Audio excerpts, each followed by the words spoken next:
गोपालगढ़ प्रकरण को लेकर प्रदेश के शिक्षा मंत्री मदन दिलावर ने कहा है कि गोपालगढ़ की धरती पर साल 2011 में षड्यंत्र रचा गया था। कांग्रेस शुरू से ही तुष्टीकरण की जनक रही है, जबकि सीएम भजनलाल शर्मा ने सामाजिक सौहार्द के साथ ही हिंदुओं की रक्षा की, जबकि कांग्रेस के युवराज चोरी की बाइक पर बैठकर आए। दुख की बात यह है कि कांग्रेस ने कर्नल किरोड़ी सिंह बैंसला जैसी पुण्यात्मा की जयंती पर गुर्जर ही नहीं समस्त हिंदू समाज के घाव हरे किए हैं। गोपालगढ़ के षड्यंत्रकारी ही इस मुद्दे को फिर से हवा दे रहे हैं। तो वहीं मंत्री जवाहर सिंह बेढ़म ने कहा कि गोपालगढ़ और आसपास के क्षेत्र का बच्चा बच्चा जानता है कि वहां कितना बड़ा षड्यंत्र रचा गया था। प्रशासन के कहने पर ही सहयोग के लिए भजनलाल शर्मा और हम वहां गए थे। ऐसे में कांग्रेस पर तुष्टीकरण का उन्होंने आरोप लगाया। कांग्रेस पूरी की पूरी षड्यंत्रकारी है और हिंदुओं के खिलाफ षड्यंत्र करती रहती है। 2011 की घटना जो गोपालगढ़ की हुई, उसका पूरा प्रदेश और देश भूला नहीं। किस प्रकार से सैनी समाज और अन्य समाज के लोगों पर हमला करके कितने लोगों को घायल किया और कितने लोगों की हत्या की। आज भी तुष्टीकरण की नीति करके इस प्रकार का षड्यंत्र रच रहे हैं और उनको ध्यान रहना चाहिए कि कांग्रेस की सरकार नहीं, ये भारतीय जनता पार्टी की सरकार है, प्रदेश में भी और देश में भी। इस षड्यंत्रकारियों के षड्यंत्र चलने वाले नहीं है। ये कांग्रेस के लोग आतंकवादियों के सहयोगी रहे हैं। आतंकवादियों के सहयोगी हैं। जब बाटला हाउस में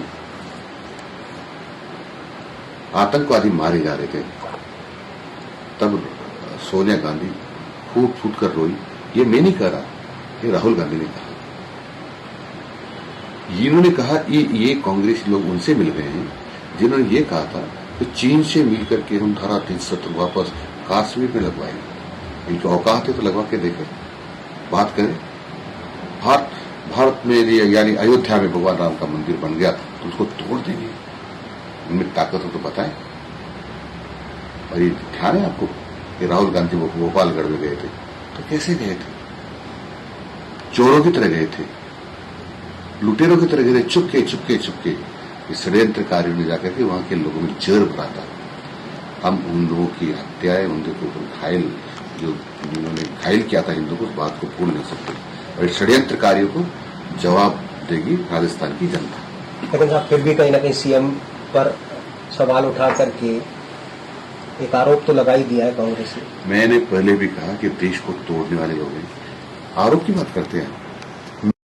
इसने राष्ट्रीय अध्यक्ष मल्लिकार्जुन खड़गे जो कांग्रेस के, उन्होंने मुकदमा दर्ज कराया कि उन्होंने हत्या कर दी उनकी।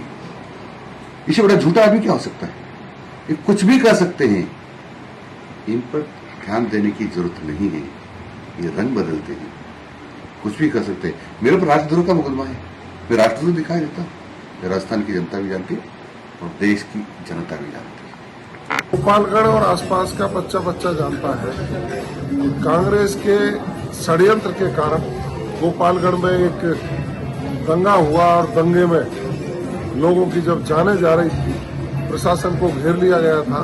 तो प्रशासन के कहने पर आदरणीय मुख्यमंत्री भजनलाल शर्मा जी उस समय भारतीय जनता पार्टी के नेता के रूप में काम करते थे। वो और उनके साथ हम सब लोग गोपालगढ़ पहुंचे, समझाइश का काम किया, लोगों की जान बचाने का काम किया और माननीय भजनलाल शर्मा जी हिम्मत दिखा करके पूरे समय वहां डटे और शांति व्यवस्था कायम करने के लिए आगे बढ़े। अब राहुल गांधी जी अमेरिका में भारत के संबंध में उल जलूल बयान देते हैं। उन बयानों पर आदरणीय मुख्यमंत्री जी ने जब सवाल उठाए तो कांग्रेस तिलमिला रही, तुष्टीकरण को छोड़ नहीं रही कांग्रेस। मैं कांग्रेसियों से कहना चाहूंगा, राजस्थान के विकास में आदरणीय भजनलाल शर्मा जी के साथ खड़े होकर के अब सकारात्मक रूप अपनाए, तुष्टीकरण करना। और खबर पर ज़्यादा जानकारी के साथ में मनोज शर्मा समाचार पर संवाददाता हमारे साथ जुड़ गए। जानकारी उनसे लेते हैं। मनोज, जवाहर सिंह बेढ़म क्या बोल रहे थे हमने सुना, मदन दिलावर क्या बोल रहे थे हमने सुना, और हमें ये भी याद है, राजस्थान को ये भी याद है कि 2011 में गोपालगढ़ में क्या कुछ हुआ था। एक ऐसी स्मृति है, एक ऐसा वाकया है जिसे कोई याद नहीं रखना चाहता, सब भुला देना चाहते हैं, लेकिन एक बार फिर से ऐसा लगता है कि वो वक्त वापस याद दिलाया जा रहा है।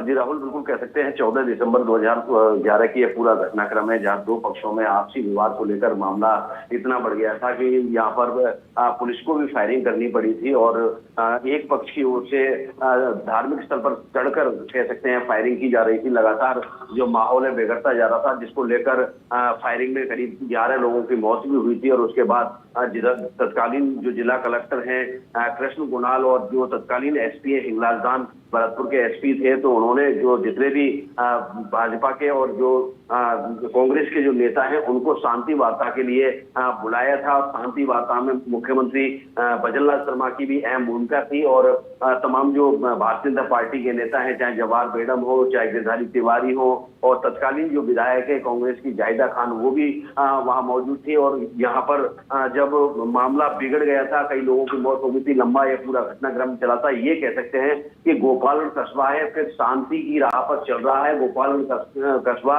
या आसपास का जो क्षेत्र है पूरी तरह से इस पूरे घटनाक्रम को भुला चुका है। आपसी जो भाईचारा है वापस कायम है। कहीं भी ऐसी स्थिति देखने को नहीं मिल रही कि उस घटना को लेकर कहीं दोनों पक्षों में कहीं अस्थिरता दिखाई दे रही हो या कहीं किसी भी तरह का कोई वैर दिखाई दे रहा हो। लेकिन जिस तरह से अब इस पर पूरी जो राजनीति होती हुई नजर आ रही है, अपने आप में अहम हो जाती है, क्योंकि अब ये सितंबर का जो महीना है वो चल रहा है, तो अपने आप में इस मुद्दे को लाना कहीं ना कहीं एक तरह से पूरे क्षेत्र को एक तरह से प्रभावित करने वाली बात होगी। जी राहुल, शुक्रिया मनोज आपका इस जानकारी के लिए।